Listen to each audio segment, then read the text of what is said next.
everyone, it's Nina and welcome back to my channel. Today we're going to be doing a collective reading wrap-up of the books that I read in October and November. I have 10 books that I read between the last 2 months that I want to talk to you guys about today. So with that intro out of the way, let's get right into the video. Starting off, I'm going to talk about the 4 books that I read in October. I definitely didn't have the best reading month, just was slowing down and was very busy with stuff at work, as well as a lot of fun personal events going on, so I just didn't have as much time to read. But that being said, I did read some pretty good books this month. The first one is actually the only 5-star I have to talk about in this whole wrap-up, and that is Iron Flame by Rebecca Yarros. I talked about this in a fantasy romance reading vlog that I will link somewhere up above. And if you've been living under a rock, Iron Flame is the sequel to the very successful book Fourth Wing, which came out last year. It is the second part in the Empyrean series, which is going to be a 5-book long Dragon Rider focused fantasy romance. And the overall plot follows our main character Violet Sorrengail as she is attending the Basgiath War College to become a Dragon Rider. And I really like this book. I think I am very much in the minority with this opinion, since from what I have seen, a lot of people that like Fourth Wing do not like Iron Flame as much as that one. But I kind of had the reverse experience where I gave Fourth Wing 4 stars and thought it was good. But I feel like this one really had everything that I liked about Fourth Wing and then cranked it up to 11. I think one of the things that people really dislike about this book is they find it to be too long, and I do agree that there definitely are a couple scenes that could have been edited down a little bit, but at the same time, you guys say it's too long and I say give me more. There was just so much drama and crazy dramatic things that happened in this book that I was completely eating up. I also feel like in this book, I started to bond a lot more with a lot of the side characters, which is always a good sign for a series if I like the side characters and find them to be fleshed out and get emotionally attached to them. So I'm really glad that that's happened here. I also find that a lot of people dislike the main relationship of Violet and Xaden, and the fact that they bicker for basically the entirety of this book as one of the main problems with it.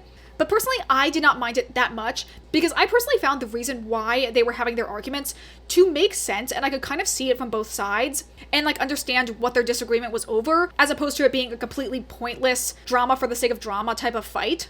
So I feel like because of that, it didn't annoy me maybe as much as it did other people. And just overall, I really liked all the additions to the world building in this book. I really love all the dragon characters. Taran is definitely my favorite character. I really just love the grumpy dad energy he's giving. And his relationship with Violet is really cute. So yes, overall, I'm very pleased with this book. I'm so much more invested and excited for the next one in the book series to come out now. So I'm definitely going to be reading it when it comes out in January. Okay, now let's move into the next book, which is a book I gave 4.5 stars, and that is Serpent and Dove by Shelby Mahurin. This is a YA fantasy romance that is a witch x witch hunter romance. It follows our main character Lou, who is a witch that's on the run from her coven. Through kind of convoluted means, Lou ends up getting into an arranged marriage with the captain of this witch hunting organization, whose name is Reed. And half the book is them just bonding, Lou kind of accepting the fact that she's in this arranged marriage for the purpose of kind of keeping your enemies closer. But over time, obviously her and Reed actually start to fall in love. And Lou is very much terrified of the fact that Reed could eventually find out that she is a witch. I rated this book 4.5 stars. I thought it was really good.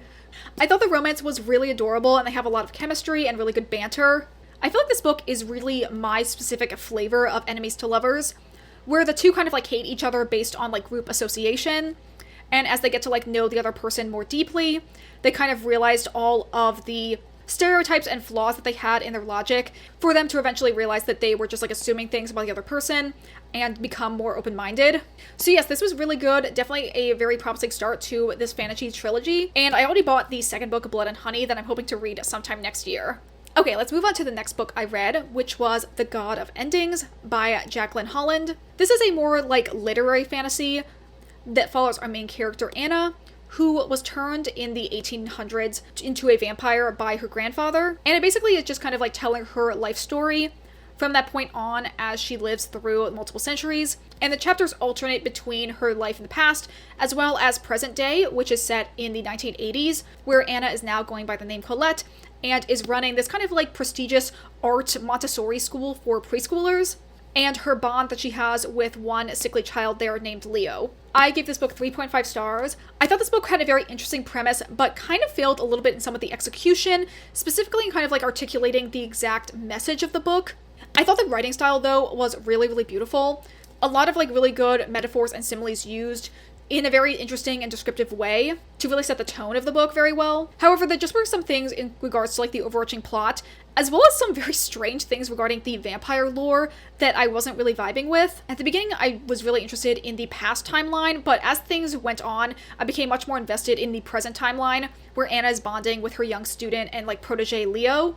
I thought they had a really sweet kind of like mother-son relationship, and for that reason I really enjoyed like the ending part of the book. But yeah, I feel like just some of the like overall messaging was a little bit muddled and confusing, and I wasn't really sure what exactly we were supposed to learn through Anna's story overall. So yeah, for those reasons it probably didn't hit as hard with me as it has with other people. I still do probably recommend this book, and I do believe this is the author's debut book, so I would be interested in checking out another book from her in the future as well.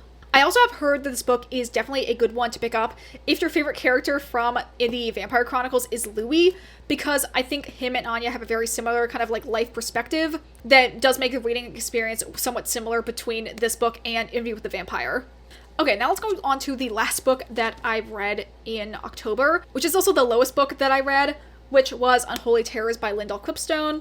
This is another kind of like enemies to lovers, person X person hunter type of fantasy romance, where our main character, Everline, is a warden who basically live along this magical wall with the purpose of guarding it from these monsters called Vespertine that live on the other side of the wall.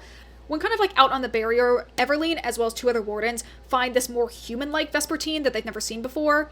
And that, plus like some other like ill omens, kind of makes Everline thinks that something going on with the Vespertine might be connected to the mysterious circumstances regarding her mother's death. So she kind of ventures past the barrier into the wilderness where the Vespertine live. She then comes across a male human-like Vespertine, and they kind of strike up a unlikely friendship and truce to work together. I ended up giving this 2.5 stars because I felt like it was a lot of more so style over substance. There's a lot of descriptions of like the setting with the purpose of creating a very distinctive vibe.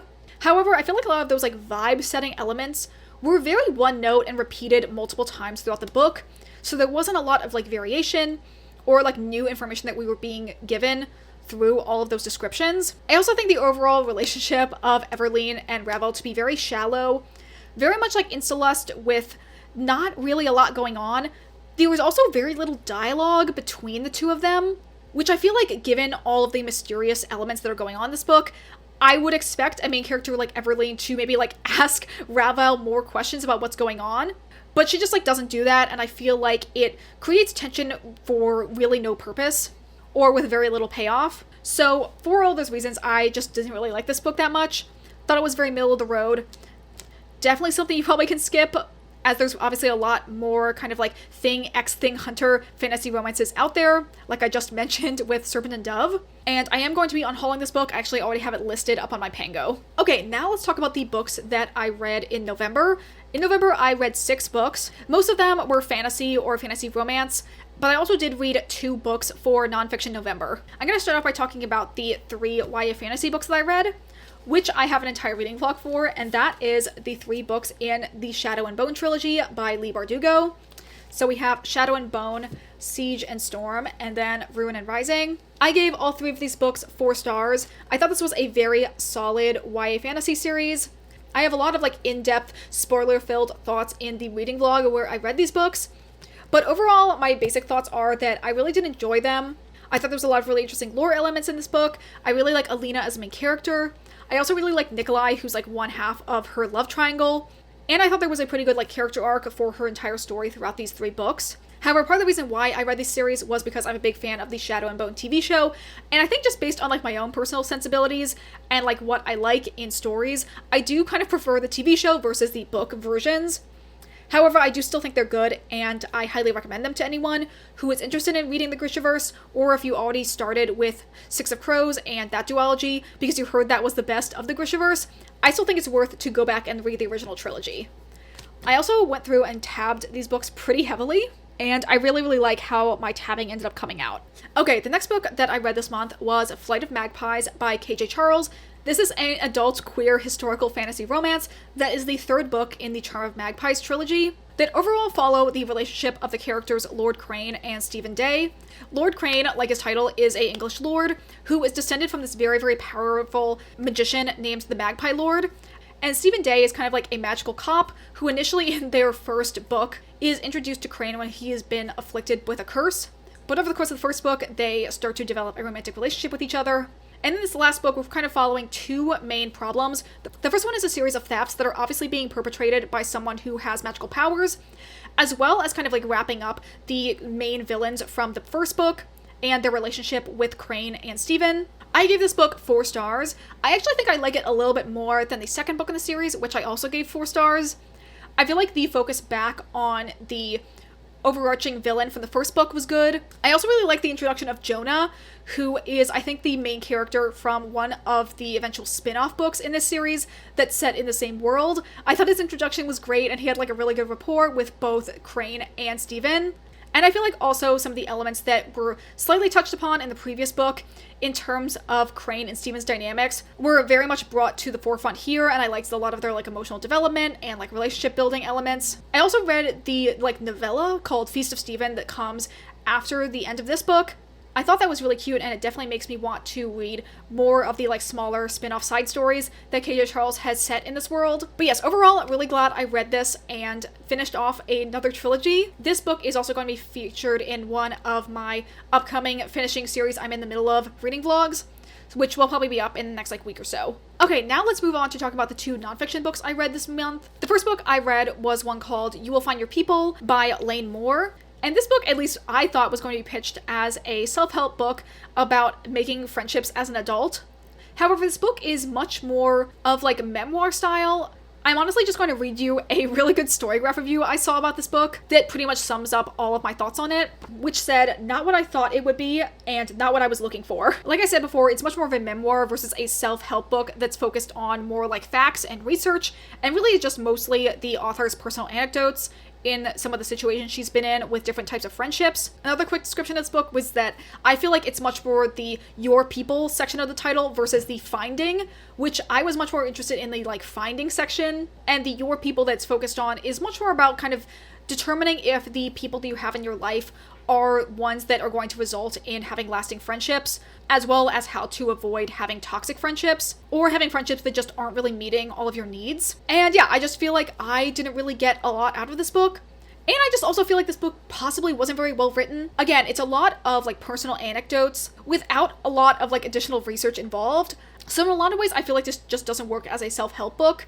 And maybe a little bit more of my dislike of this book comes from the fact that it was ill-marketed versus it not being necessarily a bad book on its own. But I just feel like for all those reasons, I didn't really get a lot out of it. And I feel like a lot of other people that probably picked it up for the same reasons I did are not going to get a lot out of it either. So I ended up giving this book 2.5 stars. Okay, now let's talk about the last book that I read, which is called Made to Break: Technology and Obsolescence in America.